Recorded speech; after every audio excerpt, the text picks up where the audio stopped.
Okay, so we are going to get started. Just wanted to introduce myself very quickly for those who don't know me in the room. My name is Katie Denny Horowitz. I'm the Executive Director of the North Brooklyn Parks Alliance. And so, we have been working with DOT on this initiative, which is an exciting opportunity to kind of take a look at this massive infrastructure and think about ways that we can improve it, reimagine it, modernize it. This is a citywide initiative. It started with focusing on the BQE Center. That's where the cantilever is. But in that investment and in that major investment in infrastructure improvement, it gives us all an opportunity up and down the corridor to think, how can we improve this massive transportation roadway that is bifurcating the borough. And so, we at the North Brooklyn Parks Alliance have been thinking about this for actually quite a long time. And so you might be wondering why a parks organization is involved in this process at all, right? Because it's an expressway. It is a transportation issue. But I wanted to, rather than explain to you, I wanted to show you a project that we have been championing for some time with a short documentary, if you'll bear with me, it's just a few minutes, that we put together with our board of directors, local leader Diana Reina and El Puente, in looking at a project called BQGreen. And it talks a lot about some of the things we're going to address this evening. I'm going to ask you a life and death question about Williamsburg, Brooklyn. No, not that Williamsburg, but the same neighborhood just a few blocks south. And here's the question: how do you heal a community cut in two by a dangerous, infectious wound? In the 1940s, Robert Moses directed the construction of the BQE, the Brooklyn-Queens Expressway, as a 6-lane trench through the vibrant, historically immigrant neighborhood of South Williamsburg, or as we love to call it, Los Sures, the South Side. The BQE divided the once cohesive community, and the highway became a violent marker of territory. The very few parks are perched on the edge of the trench, where the highest asthma rates in the city can be traced along its path. My name is Diana Reina, and I grew up in Los Sures. And once, as a child, holding my mother's hand, I ran from this park when gunfire broke out. In 2010, representing the South Side as the first Dominican woman on the city council, I had an idea for healing this wound. We would reconnect the two sides of the neighborhood and create much-needed new park and green space to address the epidemic of chronic asthma. The idea is to deck over a section of the BQE with 4.5 acres of beautiful green park space. We call it BQGreen, El Parque Verde. It is a big, ambitious vision, and it isn't going to be easy.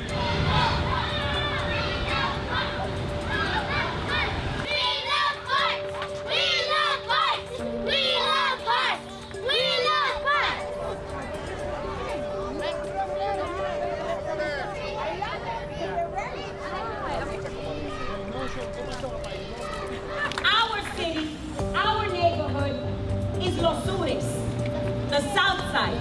I am a child of Los Sures. These are the children of Los Sures.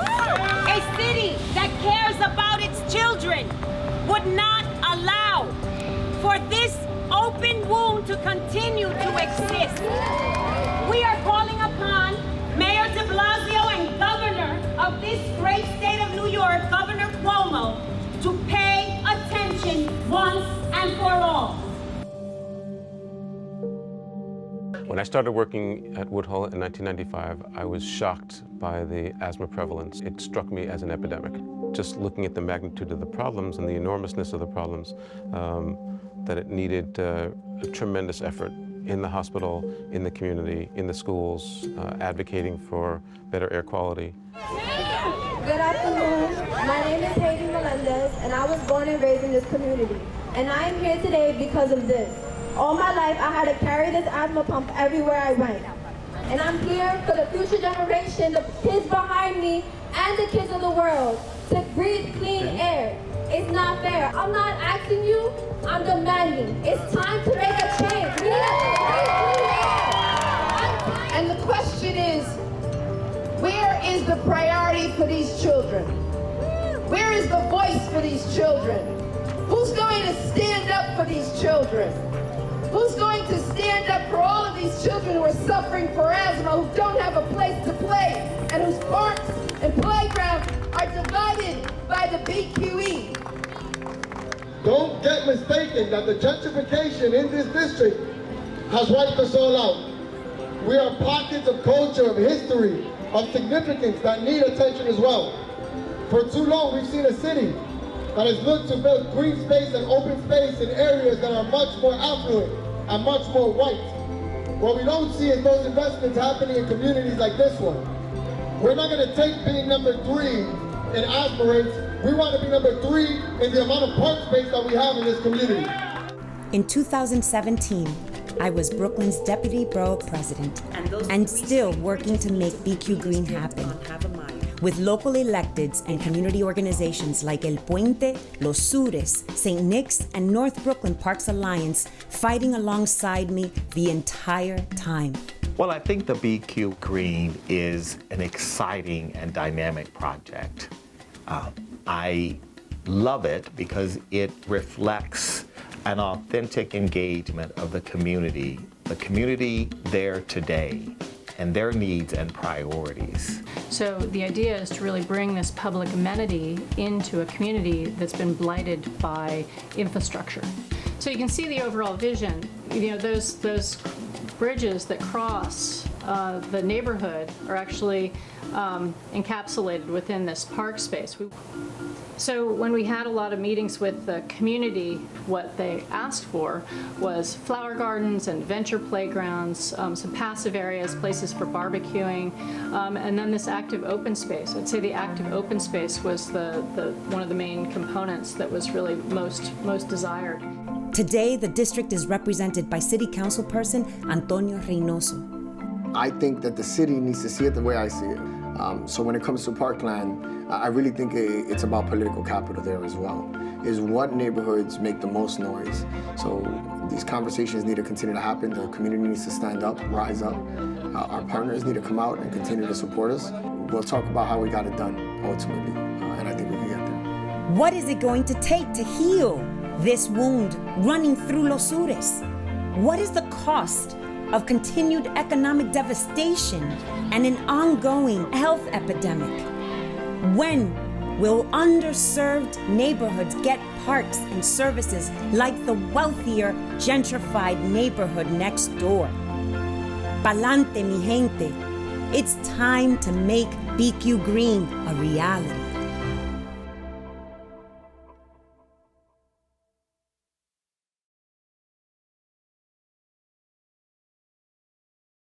So when we were selected by the DOT as a community partner, we were asked to remain neutral, and I will remain neutral, but as a parks organization, I have to say we are full supporters of creating more green space through this process, and really look forward to hearing any sort of ideas that you have. This is a project that, again, really highlighted some of the things that we're talking about that are specific to North Brooklyn, right? And so the way that former council member Diana Reyna positioned it is, she said, heal the wound, right? Heal the wound. So that's the opportunity that we have tonight, is to think about ways of how we can heal that wound, whether it's parks and open space, whether it is, handling on and off ramps, rethinking the actual structure. BQGreen is, again, an idea that's over 10 years old. These are not new issues. These are issues that a generation has been dealing with since the infrastructure was built. And so, a few years ago, the North Brooklyn Parks Alliance started working with New York State to build under the Cambridge Park, You see behind me a very familiar image, right? That's the underneath of the BQE, the underneath of the Kosciuszko Bridge, right? And so a lot of the property along the corridor is New York State. That is a project that, again, really thought about how we can use this transportation to rethink its use. And in that case, we transformed about 7 acres into a public space that opened in 2021. So New York State was really forward thinking in this major infrastructure project and improvement and new park space that we've been working on for several years. And I hope that they come to the table during this process so that we can all work together for similarly innovative and large scale ideas through this process. So with that in mind, I wanted just to give a little bit of a intro to this evening's program. I'm going to introduce Konstancja, who I am certain many of you know. She has been a longtime Greenpoint resident. She's been very active in parks and open spaces. And so when we were tapped by DOT to start engaging the community, we thought immediately of her and the way that she can work with communities to really pull their best ideas forward. And that's what we're going to be doing tonight. With that in mind, I just want to do a quick housekeeping before I turn it over to Konstancja, which is, we're hoping for some open dialogue. I'm hopeful that we can do that in a civil and respectful way. We will be removing anyone that is not following really basic norms of etiquette. So that includes, again, being respectful and kind to your neighbors, because we're all really here to make improvements to our neighborhood. With that, Konstancja, do you want to join the conversation? Yes, thank you, Katie. Good evening, dobry wieczór, and welcome. I am Konstancja Maleszyńska, and I'm here with our 4 facilitators who you can see on the screen: Lily Giacone, Meryl Laborde, Annie Yetzi, and Siri Wilson. And you'll get to chat with them once we open the breakout rooms in a little bit, where you will join a thematic room of your choice. And later you'll be shuffled to another room at random just to switch things up. This is the important part, though. We are here to share our input as a community of neighbors who are impacted in a variety of ways by the BQE daily. All right, and here I am. The highway allows us to travel across the borough and carries a variety of cargo in and out of the borough, and it's our only interstate in the borough. But even those of us who only cross underneath it or live away from it are impacted by it daily, even if we don't realize it. So traffic, emissions, noise, and air pollution all create an often difficult relationship with this artery throughout our neighborhood. The de Blasio administration and now the Adams administration have made it a priority to address the deteriorating conditions of the roadway and the structures themselves, as well as the ripple effect of the highway in residential areas. And they're looking to do it in a comprehensive manner.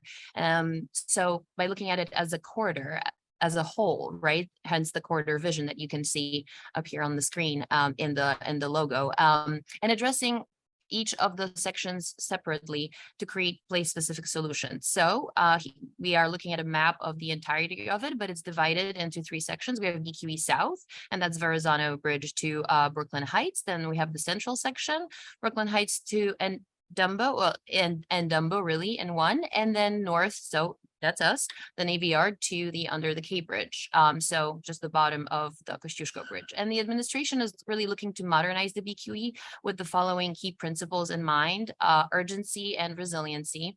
That's responding to the urgent needs of increased traffic, to aging infrastructure, and as well as climate risks. Then equity, that's investing along the corridor and not just in affluent neighborhoods. And fiscal responsibility, pursuing federal funds for repairs and investing where impact is the greatest, because again, this is an interstate. And also the stakeholder engagement portion, working with local electeds and communities to develop a comprehensive vision and to act on it. And we can skip to the next. The city recognizes a couple of key themes as areas for improvement, both short and long term. So parks and open space, so that's green space, green infrastructure, street safety, transportation, and quality of life. That could be added lighting, pollution and air quality, noise, new transportation options, traffic and freight. like, for example, travel times is one of the key concerns there. And then land use and development, utilizing space under and over the structure. And these inform directly our breakout rooms tonight, the themes that you will be tackling. So these are, even though we are sort of putting them in separate buckets, they are intersecting concepts, and it would be difficult to discuss any one of them in isolation.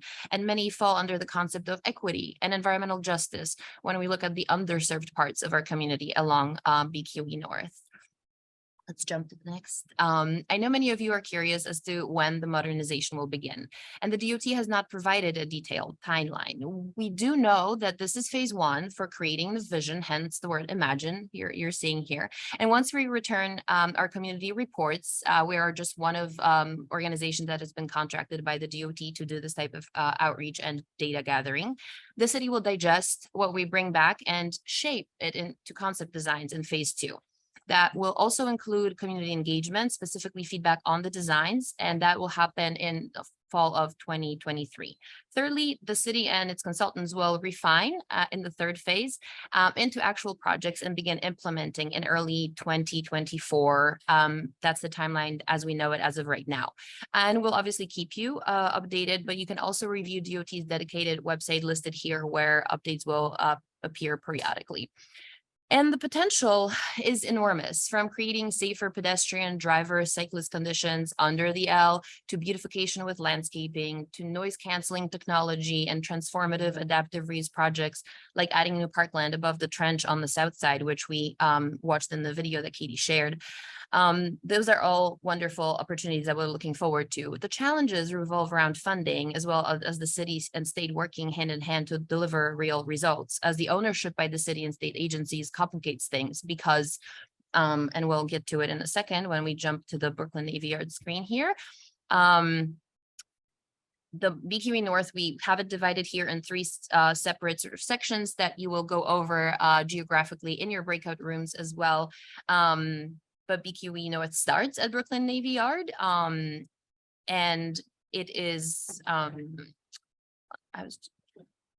so the entire stretch, sorry, I meant to add, is about 4.5 miles long, and it starts at the Brooklyn Navy Yard, which was established in 1801, and it ends at under the Key Bridge, which was established in 2020. So we can definitely see through a progression, almost philosophically, around urban design here.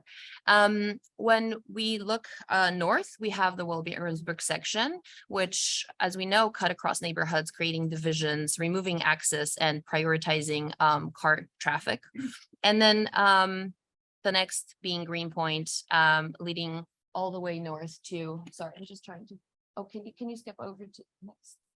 I don't think that we are coordinating. Great, then we can jump to Greenpoint, actually. Sorry about that. Yeah. You see the little water tower, that's our logo, that's the North Brooklyn Parks Alliance, and that's where Under the K is, which we'll talk about in a second as well. Some place that we definitely want to point to you on the map so that you definitely visit with us. Next. So for a little bit of background, I'm sure that a lot of you know this, and I'm sure that some of you have lived through it or heard stories about it, but so the BQE really became, was conceptualized in the 20s and 30s because the influx of cars and also immigration to the city created a need for connecting Brooklyn with Queens. So in order for the BQE to make its path through the neighborhood, 10 of its most populated blocks had to come down. And the structure slashed through the business district on Broadway and bisected communities that some of us belong to, communities of Orthodox Jews, Italians, Poles, and Latinos. And it is estimated that about 5,000 people were displaced in the process. And the demolition of Williamsburg began, well, not of the relevant parts began in 48, and the entire length of the BQE went online in 1952. But when you look at the city census data, we find out that the tracts bordering the BQE lost about 9% of their population in the 50s and the 60s. So that ripple effect definitely continued. And although the BQE is estimated to carry about 130 vehicles per day through Brooklyn, its construction destroyed neighborhoods and also did not achieve the free flow of traffic it had promised. Next.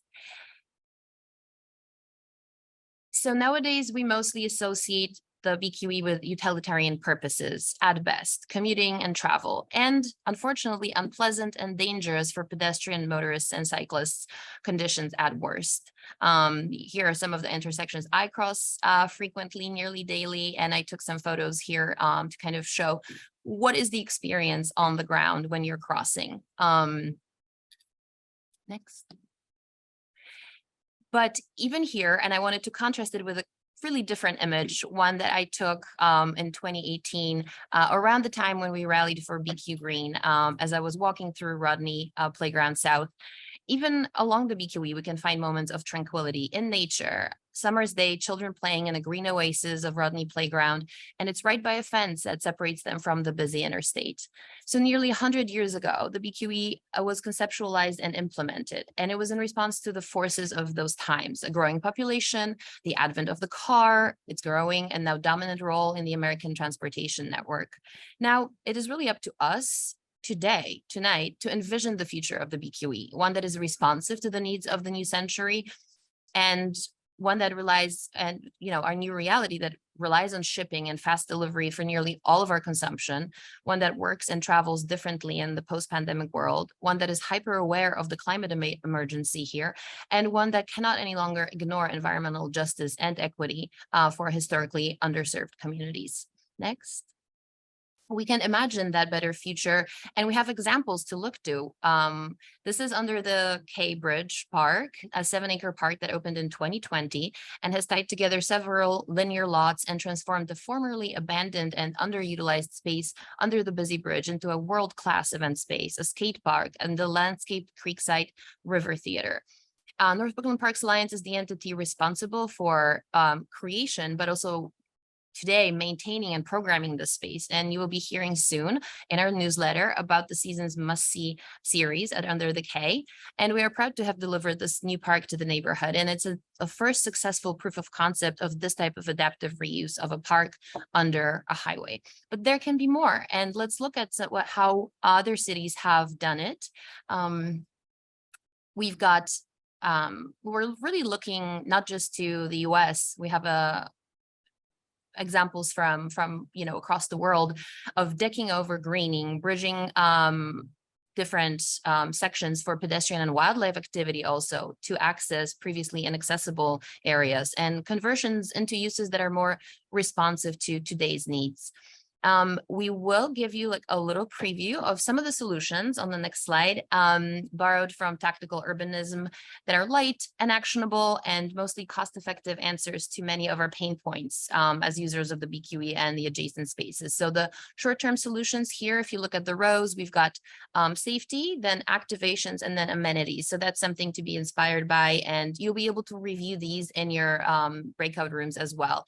But something to some fodder, but also long-term solutions, these really transformative capital projects that are not as cost effective and that take many more stakeholders to come together and create these solutions. But this is something that we have on the table that we can talk about, and no dream is too small here. Facilitated breakout rooms. In a moment, we'll open the rooms and you can join based on your interest and expertise. We all love parks and open space. I know that's partially why we're here, but please consider what areas of life the BQE affects you the most. So perhaps play around with it and maybe join one that you didn't think you would be joining. But then also after 20 minutes, our tech team will rotate you at random. You'll get a 1-minute warning, so you'll know time's up, and obviously the facilitators will keep you appraised, and you'll end up in a different room. Or if you end up in the same room, you'll be with different folks. You can also, if I'm not mistaken, X out and join the main room, and then we can reassign you if you want to shuffle around. So with that, let me just, that's actually it from me, and I will then give it back to our tech team, who will start the breakout room process. And thank you so much for your patience and for joining us tonight. We'll see you in about 40 minutes back here for the group harvest. The facilitators will take on the role of sharing out 2-3 top ideas. But please stay with us till the end, because we'll have some other announcements as well.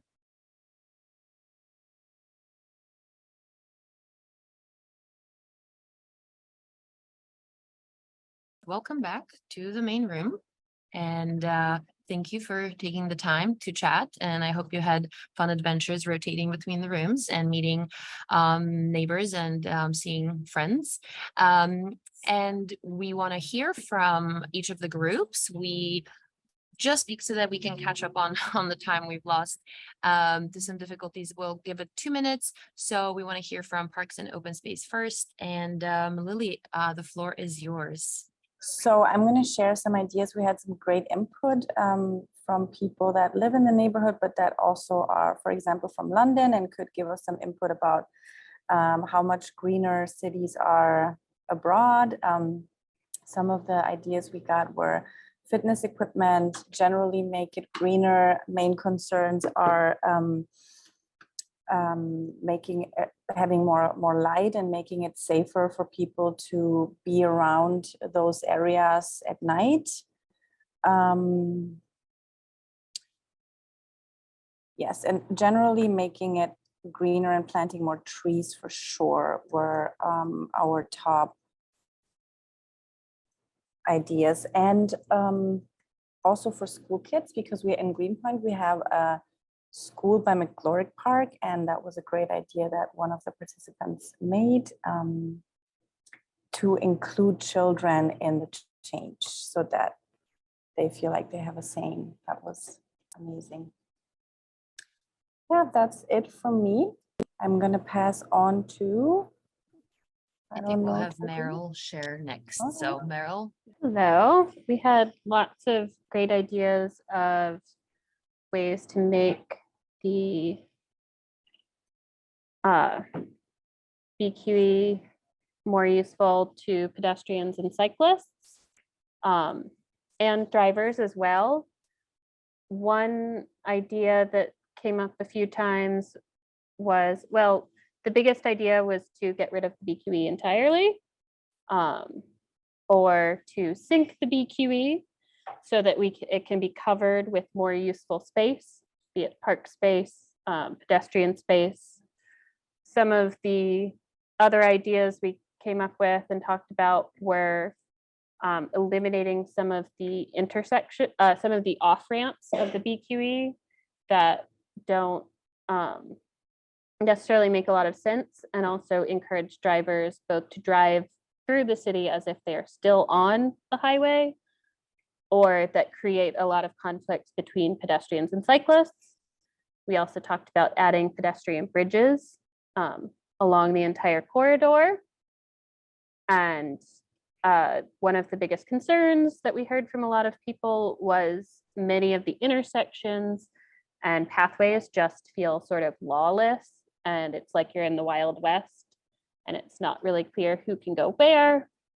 We also spent a good amount of time talking about truck traffic and ways that we could incentivize businesses to use other vehicles to reduce that truck traffic and make the corridor safer for everyone, as well as the neighborhoods surrounding the corridor safer for everyone. The big takeaways were, again, that a lot of times it's not clear who has right of way, where pedestrians should be. It feels like cars are almost always, even in the surrounding areas, prioritized over pedestrians and cyclists. And we would like to add protected bike lanes, add more clear crossings, pedestrian bridges to allow for prioritization of other road users. Super. Thank you for the summary, Meryl. And we'll pass it over to Annie with traffic and freight. Hey everyone. So I've got a couple main points from traffic and freight. Thing that came up a lot was how dangerous the intersections near the BQE are for bikers, pedestrians, and children. We talked in specific about crossing Metropolitan Avenue under the BQE, crossing at Vandervoort and Cherry Street, north of Metropolitan along Meeker, and then the section next to under the K. And in that part in specific, we also spoke about how that area has used to be parking for residents, and it's now there's $15 parking meters and parking for DOT vehicles, and people would like to see that made more into an active space.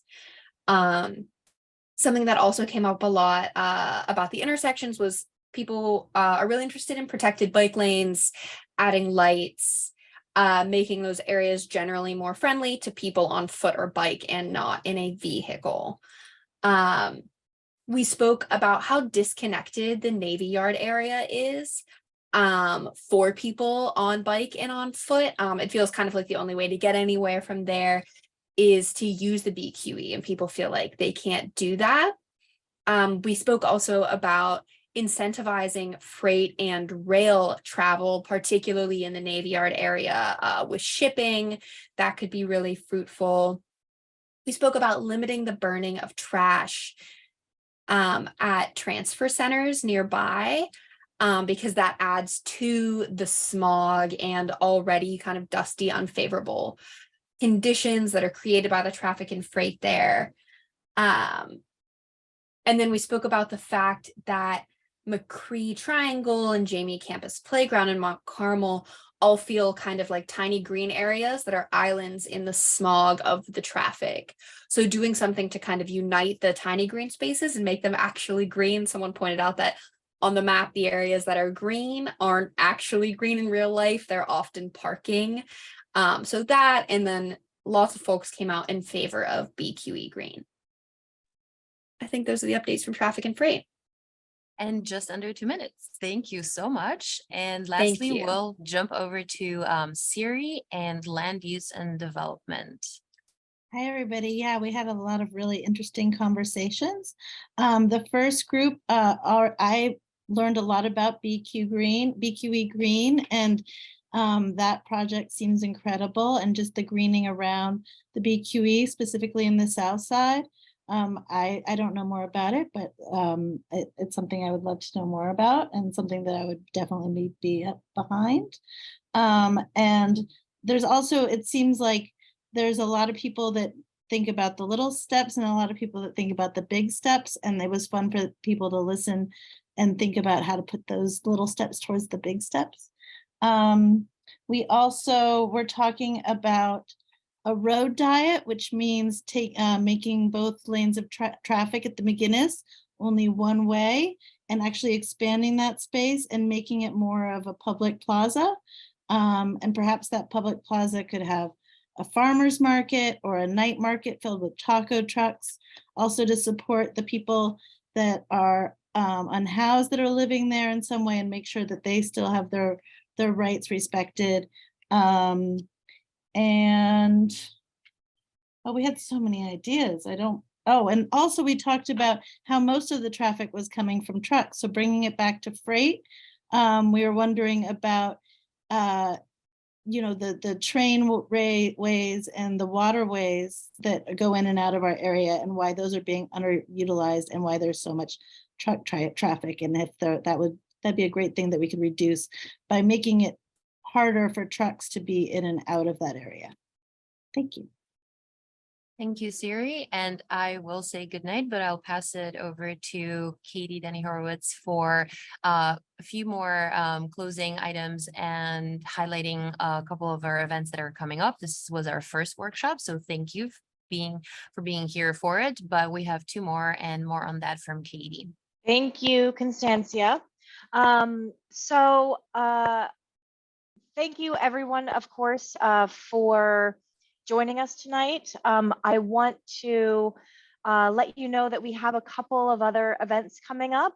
This is the first in a series. This is the only virtual event, but I do want to give you a heads up that we're going to be doing both kind of a more intimate luncheon event.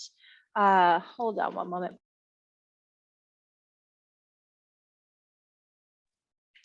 Sorry. We're going to be doing a more intimate luncheon at a really cool venue. Well, cool for, I think, people in this room, the headquarters of Waste Management. This is a space that is directly under the BQE, or actually alongside the BQE, next to the Kosciuszko Bridge and to the under the K Bridge Park.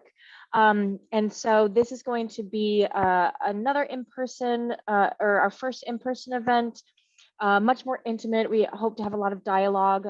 It's going to be a partnership also with the Transportation Alternatives, which is leading a walking tour of the entire BQE North, ending at Kosciuszko Bridge, where we will give a tour of the under the K Bridge space, leading you all and inviting you all into lunch and conversation at Waste Management's headquarters. Then in early March, March 4th, we're going to be doing a general open house here at Bushwick Inlet Park for folks to be drop in and have your voices heard there as well. So lots of opportunity. We'll have translators and childcare and activities there. So feel free to spend the whole day with us or just come in and say hi in case your idea didn't get through to one of our breakout rooms today. So I just wanted to thank our facilitators. This is a major initiative. There was a question about funding and kind of the different partners. And, as far as I'm aware, I know everything that you probably know from reading about it in the press, which is, a lot of this initiative is coming because of infrastructure funding and federal funding that is coming down the pipeline and was really kind of kicked off through major public safety and improvements in the cantilever. And so while that funding opportunity was available, again, it was really important to the city to consider not just BQE Central, but also North and South, which is kind of why we're here getting your feedback. I think as you all probably know, there are a lot of different jurisdictions. We have private landlords, cities, DOT, city parks, state DOT, a lot of different stakeholders. So, I think that this process is going to hopefully get everybody in the room. And I think that as, we move forward on potentially an 18-month process, everyone hopefully will be at the table by the end of it. And with that, we've got a link to register for our future events. And we're always welcome to feedback either at those events or online or social media. We're really excited that you're able to join us, and I thank you. And I hope you have a good rest of your night.